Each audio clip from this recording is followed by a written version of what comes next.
Good evening. In an era when we're starting to take victims more seriously across a range of different disorders and dramas, a new breed of traumatised people is emerging from the shadows to tell their story. They're the folks who say they've been abducted by aliens.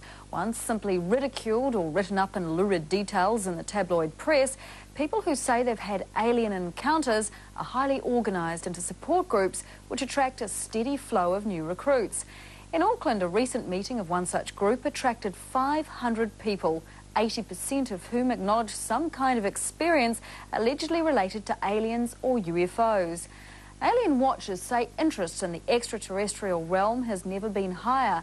As for those claiming abduction by aliens, the debate is now raging over whether they're victims of hypnosis and hype, or if they're people in need of some serious help, or even whether they have a story worth telling. This report from Rob Harley.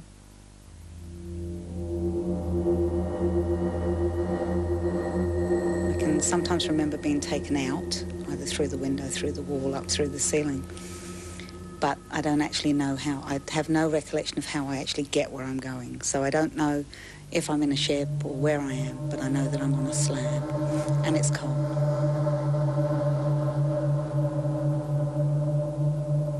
I had this encounter where I was lying on a slab in this round room, and there was archways in the room, and it was dark, and the colours were brown and grey, and there were beings walking around the slab that I was lying on. Some of them had hoods on, some of them didn't.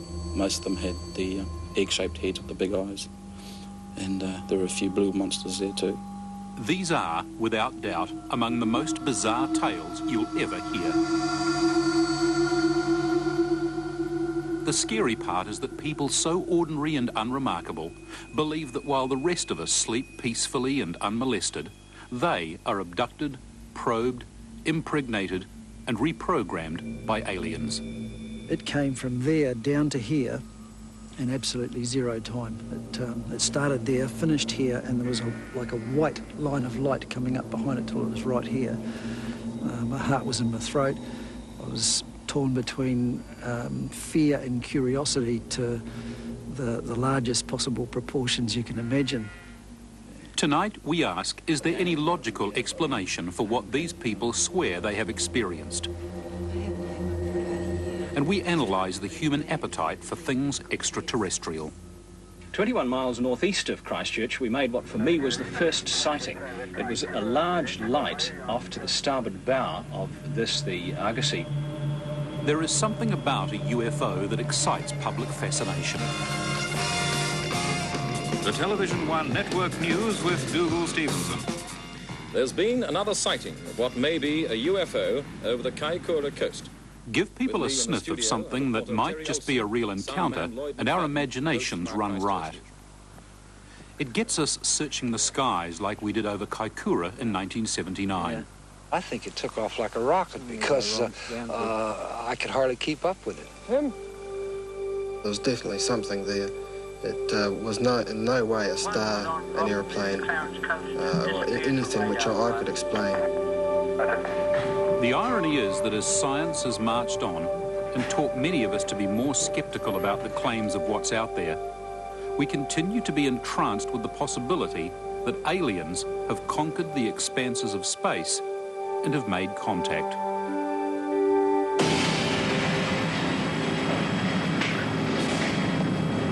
If anything, our attraction to tales of official cover-up and alien visitation, like those depicted in the immensely popular X-Files, has actually grown, even as the evidence against such events has become more compelling.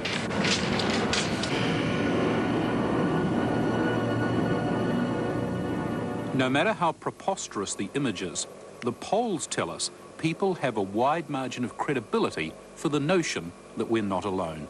74% of you thought the Roswell incident was fact. I'll say that again. 74% thought it was fact, and 26% thought it was fiction. But it's a major leap from acknowledging the possibility that the aliens have landed to saying that they visit you, operate on you, and beat you up. Tonight we ask the question, why is it becoming fashionable to believe that one may have been abducted by aliens? Health professionals believe there are some very definite psychological reasons for the phenomenon, and we ask whether hypnosis may create more memories than it authenticates. We look at New Zealand's unique fascination with UFOs and get some scientific perspective on whether we're ever likely to find out if we're alone in the universe.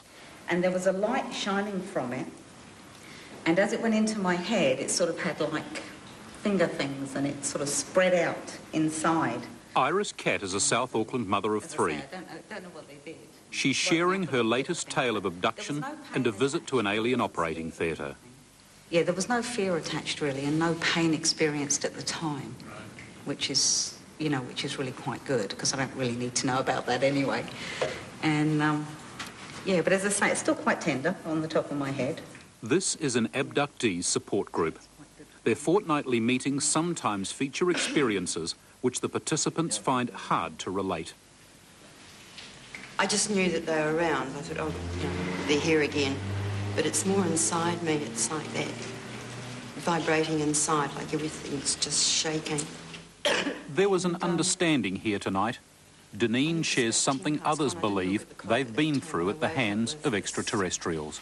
Terrible, terrible pain in my back passage, and I got out of bed and literally, well, staggered and crawled really to the toilet and just sat there, and I thought I was being quite quiet. The pain was so bad, I was just sobbing.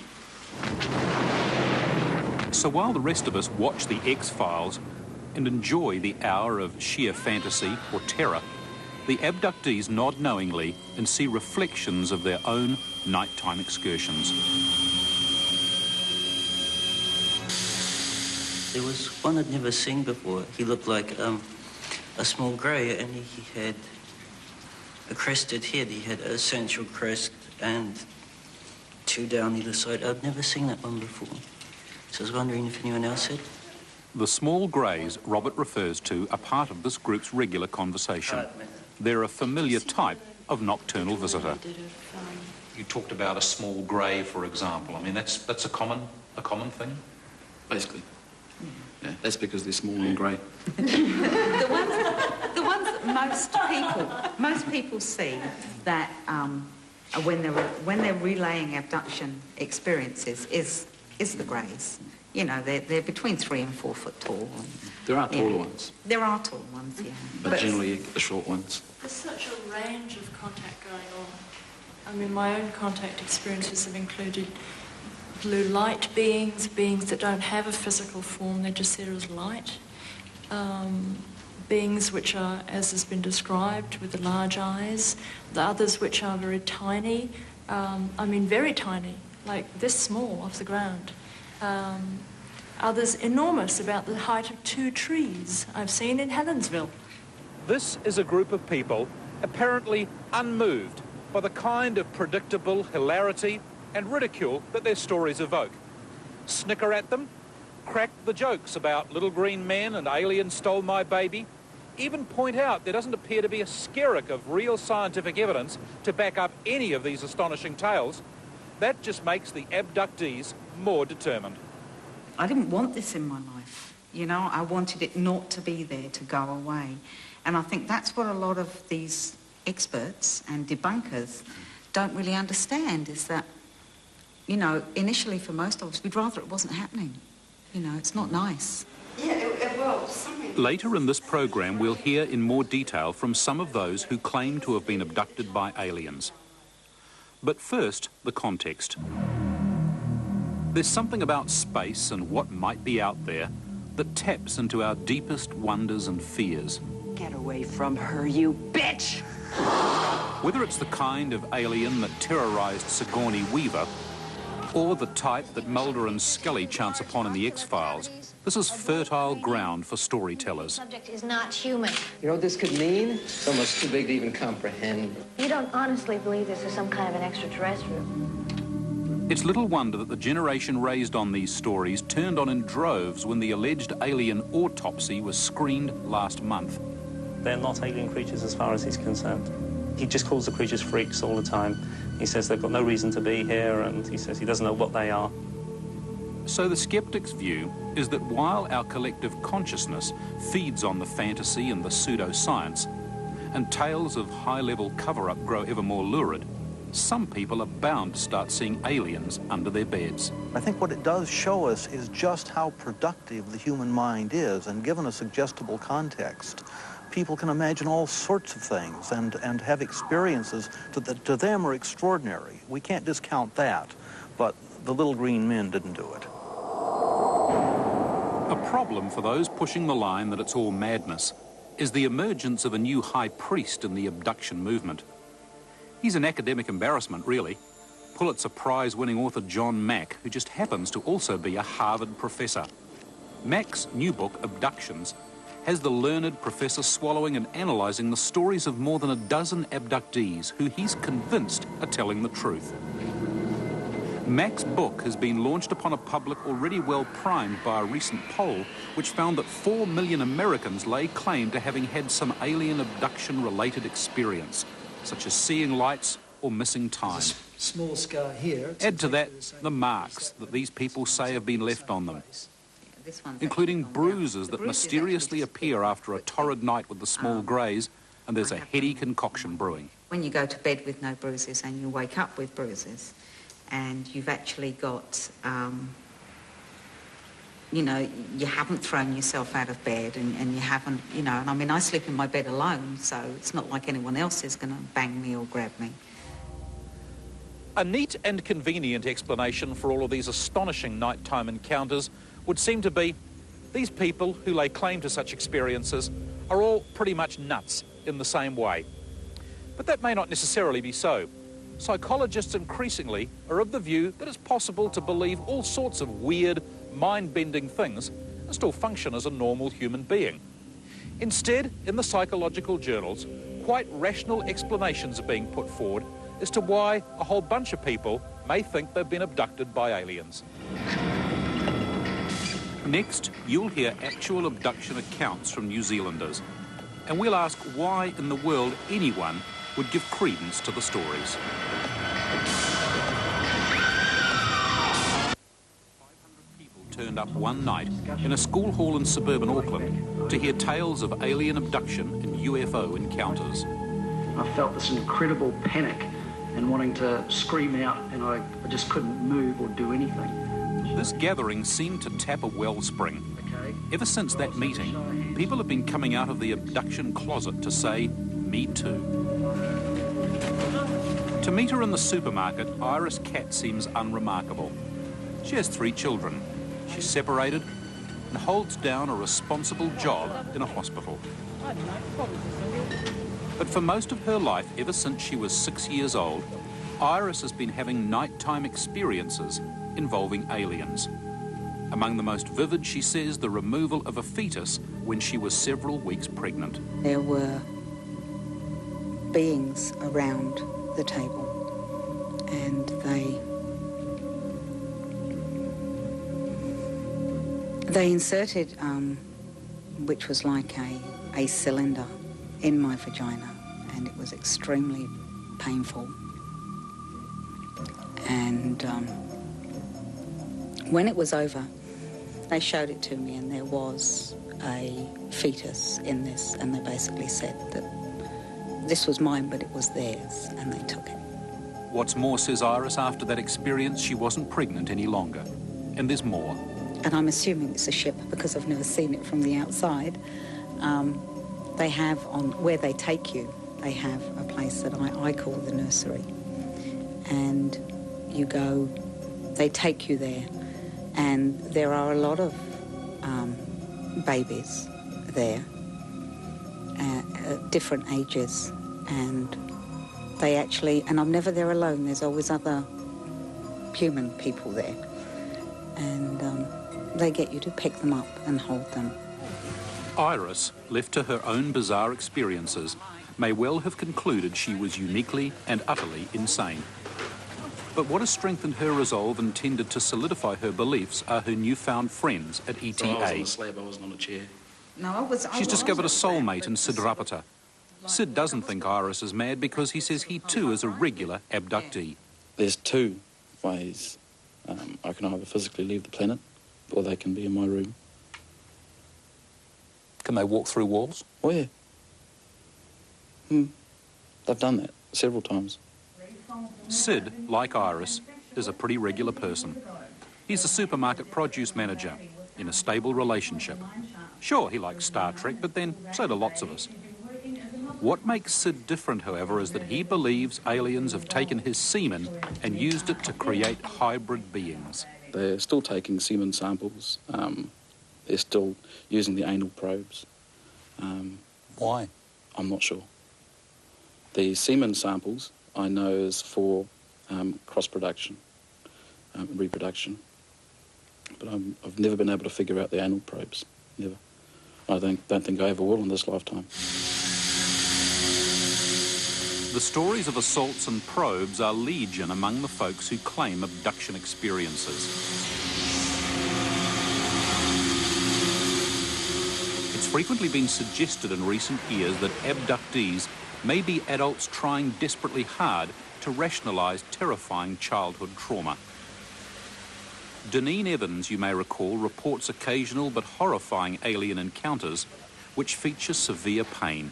I know that a lot of psychologists would say that some of the experiences could be put down to suppressed memory from sexual abuse from childhood. Would that be potentially true in your case? I was sexually abused, yes, but this is very different. The question is, given that we're confronted with a growing phenomenon, that is, people like Sid Rapata and his friends, convinced of their experiences, are their beliefs harmful to themselves or others? Wellington psychologist Dr. Ian Miller. It's quite a continuum, from the harmless and minor to the serious and bizarre. And somewhere in the midst of there, we've got to assign people who believe in alien abduction. Sometimes, of course, it really is a harmless belief, but sometimes it can presage quite serious illness or quite serious deterioration in mental process. But the reality is these folks appear to be able to function as normal citizens who are generally convinced of their experiences and have got beyond worrying about ridicule. Glenn Curd of Auckland is perhaps the most steadfast of all of them. A clothing cutter by trade, Glenn's utterly convinced that great blocks of his life simply disappear as he finds himself whisked down country roads for alien encounters in the depths of rural South Auckland. Aliens moving at the speed of light beckon him from across the paddocks into their ships. There, as with Sid Rapata, they take his sperm. So, I mean, you must every now and then sit down and think to yourself, why have they chosen me, Glenn Curd of Auckland, as some kind of cosmic stud? No, I think that it's not just me, it's hundreds of thousands of other people as well. I think in terms of a selection process, as it's been explained to me, is that they take people who can feel emotion and express that emotion because they need that as quickly as possible in terms of the breeding program. In response to all these mind-boggling tales, questions literally scream out. Sid has a partner, Karen. Surely she must have noticed something by now. Now, does she wake up in the night and notice you're gone? No. No, if you're in a relationship with somebody and you're having an experience, what they normally do is everybody in the house is shut down. They don't know anything of what's going on, right down to your pets. Your pets don't move, and you're taken. They get paralysed? Basically, it's more of a deep sleep. Next question. Why, we ask the abductees? From among the millions of experiences people claim to have had, including countless probes in people's bottoms, noses and other cavities, and all those trips to the alien surgery, has no one brought back a single souvenir? If you go into a surgery room, you're having surgery done on you, there's no way you're going to wake up once you've been anaesthetised and grab something. What are you going to do? And a lot of the time you actually can't physically move anyway. You know, you're paralysed. There's nothing you can do. You know, I mean, I've been there and thought, you know, hell, I wish I could do something about this, but you can't. You can't move. You can't do anything, and it's there's just nothing you can do about it. And there's nothing I would like more than to be able to grab a piece of equipment and bring it back and say, I told you so. An outsider such as myself coming in asks questions, I suppose, particularly of people like yourself, Iris. How do you sanely go to work as a clerk at Middlemore Hospital during the day, and yet at night you're abducted by aliens? How do you carry on? You have to live your life, okay? You just got to go on and do the normal things. You can't just curl up in a ball and say, I'm going to give over to this. You just get up, you go to work, you do your thing. It's one of my favourite things to say is that I'm not strange, I just have strange things happen to me. Depending on whose journal or theories you're reading, explanations abound. Feelings of being trapped, paralysed, held down, even real perceptions of pain probably arise from a form of so-called sleep paralysis, from which we all suffer on occasions. Have you totally rejected the notion that you might simply have a vivid imagination? Oh, no. Never. Never. It's a possibility? Oh, indeed. It's a great possibility for me. It's like I said, we rationalise everything ourselves. You know, we go through and say, is this a dream? Is this real? I never discount the theory that I may be dreaming all of this, because I may be. And hearing people say to me, you may be having a dream, I'll never put them down for that. But what I will tell them is that I wake up with marks, I wake up with bruises, I wake up with pains. Experiences of alien abduction may range from simple delusional problems to what the psychologists call a dissociative disorder, where a brain has difficulty filing impressions into the real and unreal baskets in our mind. Things that can happen to any of us, being absorbed into ourselves, into something we're doing, and losing track of time. Now, most people can identify with that, and there's nothing abnormal about that at all. But to being absorbed into something, believe that you're carted off to another planet, that you're being the victim of a sexual assault or brainwashing or whatever, and the return back to Earth in the absence of some other person witnessing your absence, that then becomes another matter.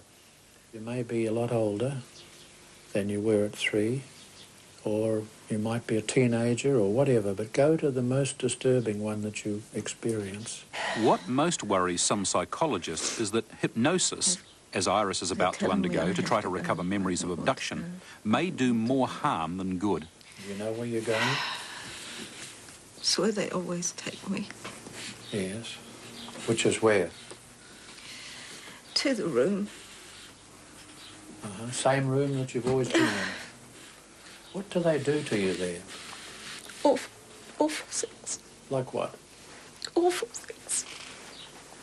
You tell me.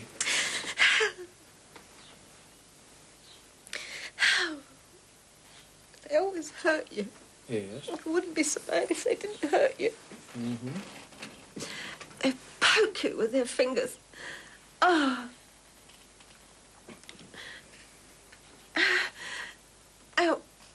When I ask them to stop, they just behave as if I'm not there. Hypnosis certainly can compound the problem. If you're a suggestible person and you have a degree of doubt or uncertainty, and you go along to someone who really believes everything you say and also believes in the wider picture of a conspiracy or whatever, then I believe one of the most certain outcomes that will come from that is you'll walk away believing absolutely. For the record, this hypnotist, Dr. Lawrence Follis, agrees with Ian Miller that hypnotists have to take care. But the last thing the members of the extraterrestrial awareness group say they want is pity. 17 years ago, the remains of Adele Evelyn... Having let it be known to incredulous friends, colleagues and now the public that they are very, very different, they reckon they now have something to offer. This is my reality, and I know that there are a lot of people out there in New Zealand who are having similar experiences. But it's time now for those people to have support. Whether the effect of that support is to validate things which need some professional help depends entirely, of course, on your point of view. You folks obviously gain a a great deal of comfort and support, and I mean this positively, from talking to each other in a world which obviously considers you mad. Oh, absolutely. If you went along to a doctor, they're not going to say, oh, yes, you've had an abduction experience. If you go to a psychologist, they're not going to say to you, oh, yes, you've had an abduction experience. They're going to say, it's all in your mind, take 2 of these, it'll go away. Still to come, why do we seem to attach so much hope and fascination to things extraterrestrial? If there's one group of people who tend to talk about UFOs as much as UFO enthusiasts, it's the New Zealand Skeptics Society. At their recent annual conference, it was a debunking of the so-called crop circles of the 1980s that was causing merriment. The circles were, to some UFO buffs, the best evidence for a long time that alien spacecraft were paying visits. But closer examination showed many circles were an elaborate prank by 2 men who fooled a battery of UFO watchers. However, hoaxes like the crop circles have 2 quite definite effects. They make skeptics more skeptical, but make believers even more determined that someone is covering up the truth. You cannot make up a fake circle, and the evidence was definitely there when it was a genuine one. And there has been a case where a UFO was actually seen at the scene. Harvey, just explain the relevance of some of these models. As we discovered in the first half of this program, however much derision is cast, there are a hardcore bunch in this country, men like veteran UFO watcher Harvey Cook, who just will not be talked out of phenomena like crop circles. They did make some in England, yes, we'll say that definitely. But in a real corn circle, you get problems with videotape machines, video recorders. They'll often just cut out completely. And when you take them out of the corn circle, they'll go again. Radios have been known to give up different sounds from those circles, right in the centre in particular. So the genuine ones are there. It's also well known possible, even armed with all the reason you can muster, to persuade fellows like Oscar Marinkovich that aliens did not leave a circle on his Northland farm in 1954, did not make his hair start to fall out, and were not responsible for his cattle dog going mad. All sorts of possibilities spring to mind. I mean, there were no helicopters around in those days? No way. No helicopters, no nothing. It was a very still night. You can't blame it on a cyclone, you can't blame it on a tornado, because this piece of grass that was flattened out, it's all it was, a 40-foot circumference, flattened out, and the grass around there was all standing up. Wouldn't have been some of your mates playing a trick on you? There's no way they could have been. There's no way it was. It's the fervour and conviction with which the stories are told that ensure that programs like the recently screened Roswell incident draw a good audience. There's just no evidence to say this is definitely nothing on the film which makes me say this is definitely a hoax. My feeling is that probably about 98% feeling is that this is probably a man-made hoax. The film, which purports to be the best visual evidence yet of alien contact, has not won many skeptics over. The doctors who did the autopsies, the people who were in touch with this, were holding the evidence for the greatest single biological find of the 20th century. We have to believe that all of those doctors, all of those scientists who would have looked at this and cared about it, decided to forego their chance at the Nobel Prize and keep it quiet for all these years. The U.S. government can't sell arms to the Iranians and keep it quiet for 8 weeks. But as we've observed, the Roswell-type footage also serves to encourage those who've always tried to persuade us the other way. Everybody will try to downplay it and say it's a fake, which is the normal way they do it. So the public will not be sure what's going on. And they'll leave it for a while and they'll bring something else out to make the next step. A bit more information comes out. And this might go on for a while yet, gradually bringing the public around to this way of thinking. And as soon as they think the right time is, that they'll tell the truth. And let the public know that they've got these things flying up there themselves. A lot of things I've seen as a pilot, I'm quite sure, are our vehicles, not outsiders. The trouble with the Roswell footage, like so many other UFO tales, is that it titillates without being ultimately satisfying in terms of real evidence. Even the most hardened disbelievers make one very reasonable point. Give us just one piece of spacecraft wreckage, one scalpel from an alien operating theatre, anything we could actually hold in our hands. From the point of view of you two gentlemen who've looked at this fairly closely, is there anything that's happened in this country that we ought to investigate as supposedly an extraterrestrial visit? No, not as a visit from outer space, but definitely there are particular sightings done by professional observers, trained observers, which cannot be immediately explained by natural or man-made phenomena. It does not mean they are extraterrestrial craft. It means that probably the duration of the sighting was too short, it was too sketchy to get the full picture to arrive at that natural or man-made explanation. But the UFO fraternity immediately attaches then, of course, the extraterrestrial craft to it, and that is the mistake. But the believers say the problem is we won't acknowledge the stuff that's been happening right on our own doorstep. Long before Kaikoura got a name for itself for Wales, it was the subject of rapt international attention over the supposed UFO sightings of 1978 and 79. The details have been well traversed, the mysterious lights observed by pilots and ground watchers, and the unexpected bonus of apparently confirmatory radar blips. Jackpot. Yourself found RC has seen a very red thing. Oh, God. Yes, about 10,000 feet.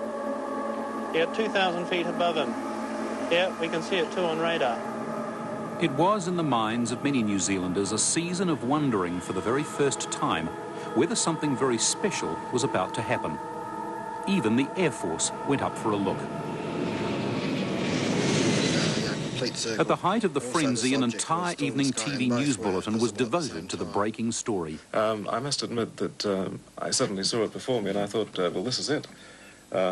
It's not like anything I've ever seen before. The man who decided to throw open the whole bulletin to a story about a UFO was news editor Chris Mitson. I think there was an element of awe about it. I think, of course, there was healthy scepticism, even among journalists, but people really wanted, they were hoping that there would be something in this, and they were fascinated by it. My recollection is that normally I'm a sceptical sort of person about these so-called unexplained phenomena, but I was confronted, in fact the nation was confronted by some very credible, reasonable people up front who started to believe, and I began to get caught up as well in this, in the belief, I guess. Was it the fact that you were able to have a couple of guys in the studio that had a bit of gold braid on their sleeve and sounded reasonable and scientific? Absolutely. Well, the very experienced flyers. Eventually, the lights went away. The Blenheim to Christchurch paper run got routine again for the pilots. People stopped looking at the sky so much. And an Air Force investigation said, blips or no blips, the sightings were probably just reflections. The Air Force investigation said although there had been radar sightings from the ground and from aircraft, that was not conclusive evidence of a UFO over Kaikoura. The report said that during the relevant period, atmospheric conditions over New Zealand were conducive to freak effects on radar and light waves.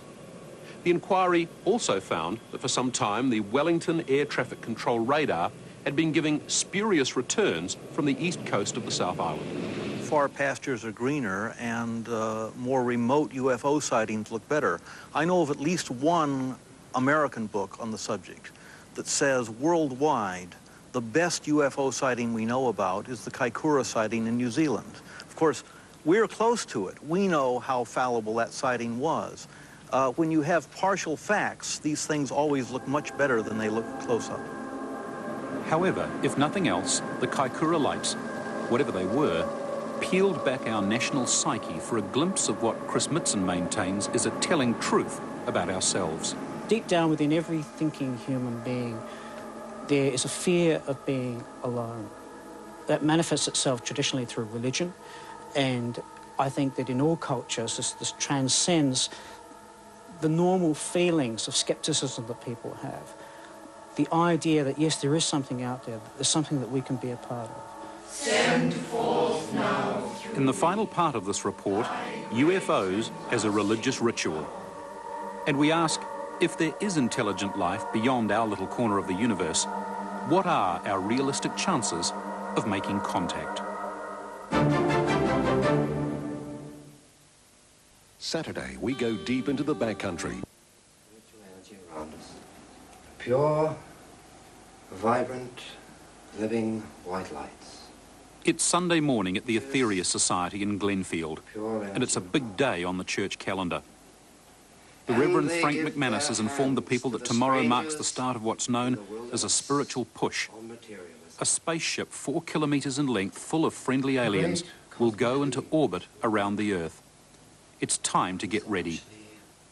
Most especially we send our love and thankfulness to the great cosmic beings on satellite number 3 who will be in orbit of this Earth 12 midday tomorrow. Satellite number 3, the meeting was told, would at noon the next day start sending down a powerful stream of positive energy to anyone ready to receive it. Of his divine heritage. There is equipment on board by which, very large equipment, by which they radiate spiritual energy down to the Earth. And it is so advanced that they can actually pick one person in a crowd and enhance the energy that is being sent to that person. Where does satellite number 3 come from? Originally from Mars. Mars is actually the planet that produces a lot of the spacecraft that we see. They must be pretty hardy because it's quite cold on Mars, Yes, isn't it is, but they live under the surface of the planet. It's clear that if you're willing to suspend your intellect and ignore a few known laws of physics, there is within this country a veritable galaxy of beliefs that can take you to the stars. Is it a cry for significance or a yearning desire to find out if we're not alone? Harking back to the Kaikoura lights, Dougal Stevenson, 16 years on, has his own ideas. Yeah, I think it goes back a very long way. This is something that I've just been reading up on and begun to think about. I think it goes right back to when we huddled around the campfire, and beyond the campfire were the bright lights of the animals out there that were going to consume us. And beyond the campfire there were trolls and elves and all sorts of things that evolved in European and, in fact, in virtually every history to make us think of things that go bump and do interesting things in the night. And it's merely a sort of evolution of that. But for all that, serious science does take the possibility of extraterrestrial life seriously. Here on Earth, we've been listening to the cosmos now for some time, with specialised equipment, and the nature of the listening has been very intensive. Wayne Orchiston, director of Wellington's Carter Observatory. A special kind of spectrum analyzer that goes and checks 28 million different channels, different wavelengths adjacent to one another, and they're checked every minute or so to see if there's any possible intelligent signal coming through. So what's happening is that they're actually listening to 28 million different radio stations or signals over the course of a minute. That's right. And so far that program, it's run its course in Australia. No results at all, unfortunately, that could possibly have been extraterrestrial signals. There are those conservative stargazers who say the chances of us making contact across the cosmos are so remote we shouldn't even bother. After all, let's say an alien signal reached us here. It could be 1,000, maybe 1,000,000 years old by the time it gets here, even at light speed. By the time we try to decipher and then request clarification, our response is going to be somewhat academic. But there are others, including the New Zealand Skeptic Society, who say the possibility of us making contact with an alien culture are so exciting, we ought to continue reaching for the stars. I think the projects to listen for the possibility of extraterrestrial signals, I mean, it is remote, but it is possible, and I think it's the most exciting thing in the world, and I think the very excitement of that is, in a way, I suppose, sullied by this circus sideshow that we're getting out of these so-called Roswell phony films. That's science fiction. Science reality is a lot more fun. Given, though, the sheer vastness of space, astronomers will increasingly be looking at the statistical odds to determine the value of large-scale programs to listen to the universe. If you go and feed the figures into all of these variables and you look at the best and the worst scenarios, in the worst possible scenario, the number of intelligent living civilizations in this galaxy would be 1. That's us, we're unique. If you look at more promising scenarios, the kinds that most astronomers would adhere to, depending on which figures you plug into your equation, you end up with several hundred, up to several thousand alien civilizations that are currently in existence around stars within our own galaxy that are at a technological level similar to ourselves. But of course, even if we're talking about several thousand, many of those are going to be at great distances from Earth. While we wait, it's clear that with each passing year, the Kiwi believers grow even more convinced that contact has already been made. Former pilot Bruce Cathie is now into his 6th book of mesmerising mathematics on the theory of the so-called harmonic grids, along which he believes the spaceships travel through time and space and around our planet. We're right on the threshold now of space travel. I think most of this atomic testing has got nothing to do with war anyway. And from what I've learned from the atomic bomb, it's illogical to start a war both sides without any. So there must be another reason. And I think that reason is more deep research into the structure of matter and the things they need to know to get out into deep space, which is a next step for us. We're prepared to accept ridicule because if you're going to be at the forefront of anything, the rest are going to catch up with you later on. So while everybody's laughing or thinking that we're ridiculous right now, it doesn't matter. In time, we will be proved correct, and that's all that really matters. Whether the sceptics like it or not, a generation is growing up which seems to be less hard-nosed than their parents about the possibilities. The results of a recent survey of school students in Southland caused dismay to the survey organiser, a member of the Skeptics Society. The survey found that more than 50% of the students believed in UFOs. 39% thought people could communicate telepathically, and 40% believe aliens visit the Earth.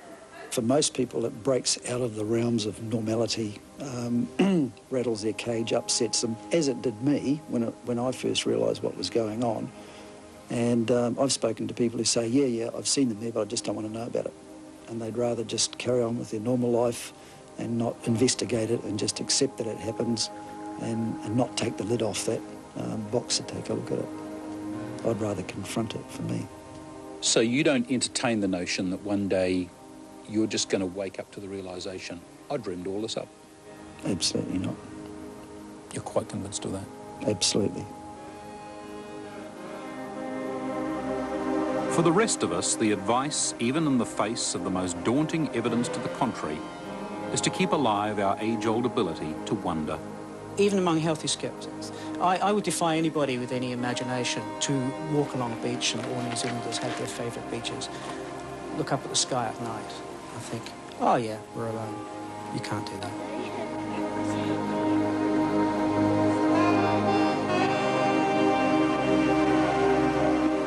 The director on that report was Brett Kamel. And just as a footnote, the head of an Australian project listening for radio signals from deep space says if an alien transmission is picked up, the first official to be notified will be the Secretary-General of the United Nations. It'll be his job to determine how we, as a planet, should reply. We'll be back in a moment. Mother's little helpers.